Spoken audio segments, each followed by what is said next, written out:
Hi there, welcome back to another video, and hi if you're new, I'm Kay and I love talking about all things minimal, simple, and I'm really trying my hardest to live a much more sustainable life, and I'm feeling really inspired, so I thought I would bring back an old school video of mine that I made quite a long time ago, talking about some sustainable, more zero waste and low waste alternatives to wrapping your presents this year.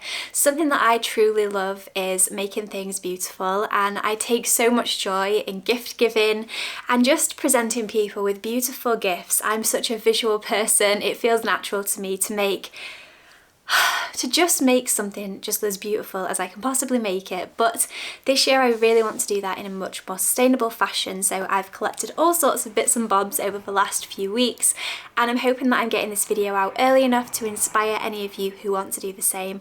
A lot of these tips are super simple, but I'm hoping that they're helpful, and I'm hoping that even if you've wrapped your presents this year, they help to show you that you can wrap birthday presents in a much more sustainable way, and as well it costs you a lot less money, and then maybe next Christmas you can take some of my handy hints and tips along the way with you. So I'm going to try and do a no tape wrapping experience and bring you all along on that, and then I've just got some other ways that you can really make the most of Christmas and make the most of your presents and make them look as beautiful as possible. So without further ado, let's jump into the video. So I like to gather lots of bits and bobs along the way. We have an Etsy shop or two, so I get lots of recycled packaging, got some material, an old gift bag as well, so just keep hold of these things and they always come in useful. But first of all, I'm going to show you how to make salt dough cookies. These are great decorations for your tree or to add on to people's gifts, which is such a nice little addition.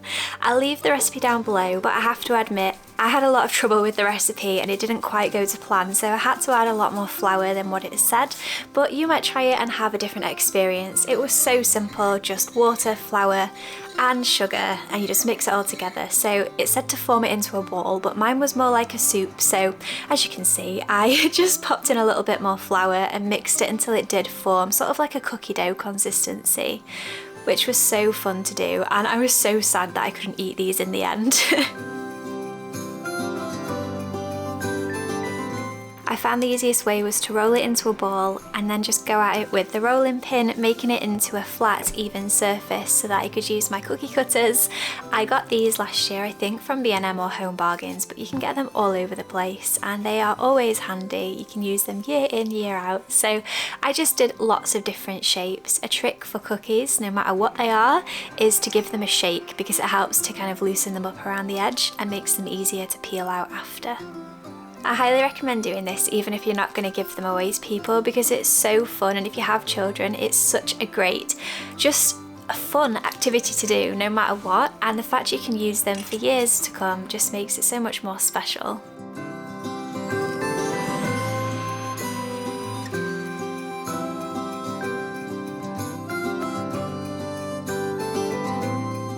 I use this old skewer to just poke a little hole into the tops, which I'm glad I remembered to do, because had I have baked them I wouldn't have been able to hang them anywhere, so don't forget to do this part. You can use anything that you could just to poke a hole in, and then I just pop them into the oven on about 150 for a good few hours. You can also just leave these to air dry if you're concerned about wasting energy. I know fuel prices are quite high at the moment, so that's another great option, but I was making a lot of things these days, including these gorgeous dried oranges. Well, mine were more like clementines, but oranges do work better. I just used what I had, but you can use any citrus fruit and it works a treat. So just slicing them as thin as you can and then popping them onto the baking tray, putting them in the oven with the cookies, and then just forget about them for a few hours. So next up I'm going to show you how to wrap with boxes and just give you some extra ideas for ways that you can upcycle things. So just use any old box, take any labels off, and then it's as good as new. I had to move Echo out of the way because he was in my wrapping station and he claimed this piece of tissue paper. I do like wrapping certain things in tissue paper. It's just a lot easier to work with than brown paper, and we use this for our Etsy shop anyway, and I'm just sticking them down with masking tape and I think it looks super effective, super cute. This is a great idea for elderly parents, people with disabilities, or even children, because you don't even have to wrap the things inside. You can just open the box and away you go. I've got loads of ribbon left over from last year, so I just upcycled this. I don't think there's any shame in buying ribbon new as long as you're going to use it for years to come. A lot of family members end up giving me my ribbon back, which is always a treat. And then to get these attached to my parcels, I just use a crochet hook. You could probably use a hair grip, depends how big your hole is. Echo is helping me there, in quotations. And I decided to write on my parcels this year rather than making labels. So now I'm going to show you how to do a tape-free wrapping experience. It is quite a challenge, and I'm not going to pretend it's not. I had quite a few goes before I mastered this, but it's worth the effort. It's so fun to do, and I feel like once you know how to do it, it's so much easier. So you're going to start off with your book on a diagonal or whatever it is you're wrapping. Rectangles are much easier, and then just fold in the corners like I'm doing here, and then just wrap them over so you've kind of got a flap. You'll see what I mean, it all comes together in a second. Tuck any bits over that are a bit big. It depends on the shape entirely how it works out. And then you'll end up with this big piece of paper left over. So you're just going to pull this up and then wrap it over. And you'll notice there's a little pocket, so this is what you're going to stuff the excess paper down, and that's what kind of keeps everything together. It's so clever, so unique, and it's not perfect by any means, but I think that's part of the fun, just to show that you can do it, and it's just something different.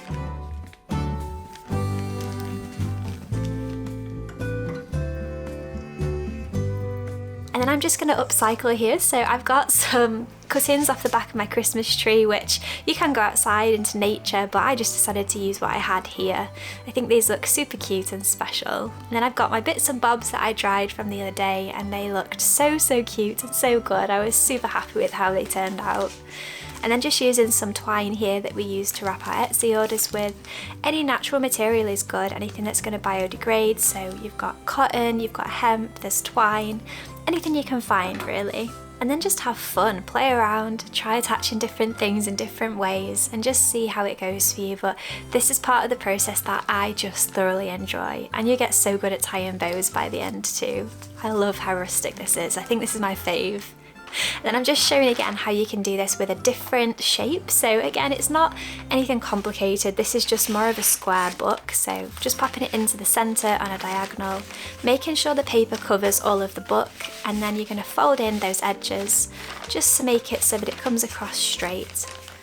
Doing the same on the other side. It's just like a little parcel, like a McDonald's chips packet. Folding that down, you've got that little excess piece of paper again there. And then you're just going to fold that up. This one didn't go quite so well, but I think it still works. It's not perfect, but it's fine.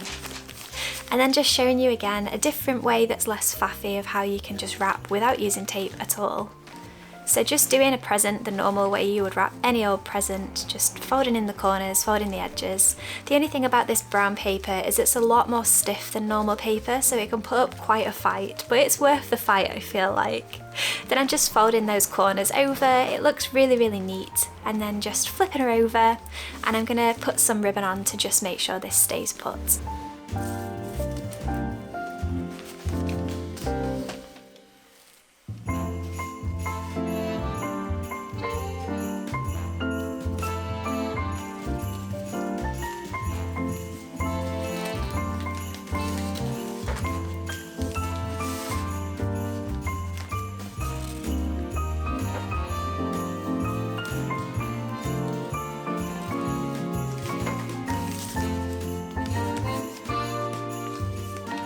Next up, I'm going to show you how to wrap with a material. So I didn't have massive amounts of material, I just had little bits and bobs.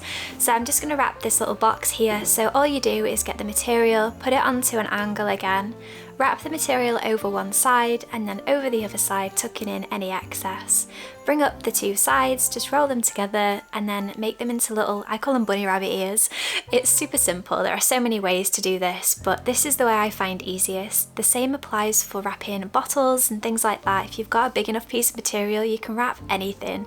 And I just love how cute it is, and just tucking any scraggly areas back down so you can't see them. Not perfect, but I love it. This is probably one of my favorites.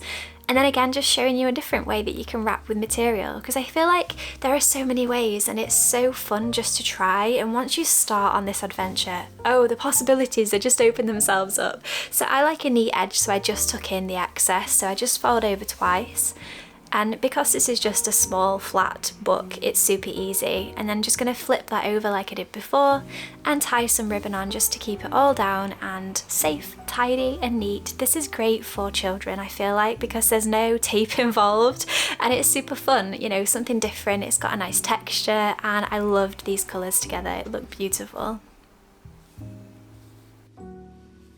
Next up, I've got this big old thing of crafts for my niece. So this is just a bag that I got from someone from Amazon, like a gift wrap option. Super simple, really easy. Probably didn't need to show you guys this one, but I feel like these easy ways are just so forgotten. But if you've got children in the family, you know, or other loved ones, just get them a stocking, chuck all your presents in and it's done. And then I'm just showing here a different way, so just the same again, but this time I'm using masking tape and a different type of paper. This is sort of a mix between normal paper and tissue paper. And then just using 2 pieces of tape. Try to challenge yourself to only use 2 pieces and see how you go. Then I've got this really scruffy old rag, but actually was impressed by how it looked once I'd tied it around the present. And again, it just adds a little bit of something to it. You don't even need to use material, you can just use string or you can just keep it plain, but I think this looks really cute.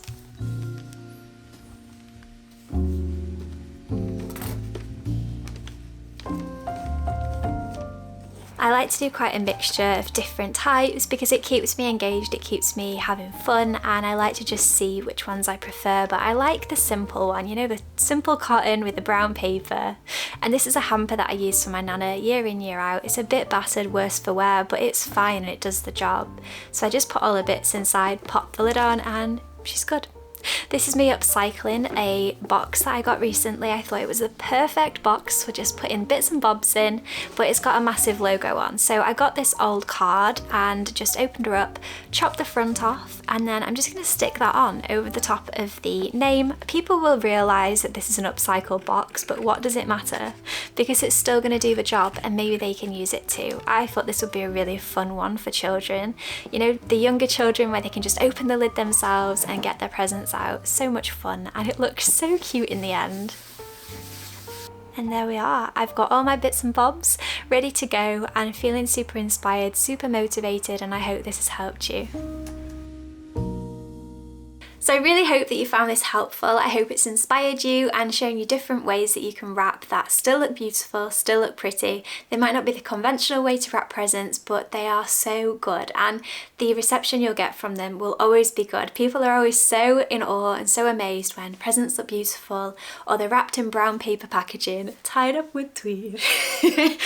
It's so traditional, and I think it's so important that the more people that do this, the more normalised it becomes. And it's so nice to see these days supermarkets and, you know, other brands just stocking recycled paper, recyclable paper. Is that even a word? Recyclable? Recyclable? You know what I mean. Just trying to choose the paper with the least plastic possible, and choosing ones without glitter as well makes such a difference. So even if that's the only thing that you do this year, or swapping out your sellotape for masking tape or other biodegradable tape, you know, makes such a big difference, and it's one that is so much better for the planet and so much better for us as well. You know, it's not even just about the environmental impact, it's the financial implication of spending so much money on stuff that's probably just going to end up in the bin and then in landfill as well. I think we can all be so much more intentional with how we spend our money, and the more we do that, you know, the more the world will sense that too, and I think that's something that I'm feeling really, really inspired about. So yes, I really hope you've enjoyed this video. I'll leave some playlists down below of some of my latest videos as I've been on my journey to a much slower, much more intentional and peaceful life as well, one that has just less of an impact on everybody around me and the planet as well. So thank you so much for being here. Be sure to subscribe if you haven't already. Got lots more videos coming your way, and I really hope you're enjoying this new content of mine. I'm feeling so inspired, so happy and so motivated to share it with you all. So thank you for being here. You have an amazing rest of your week, and I'll speak to you all again in my next video.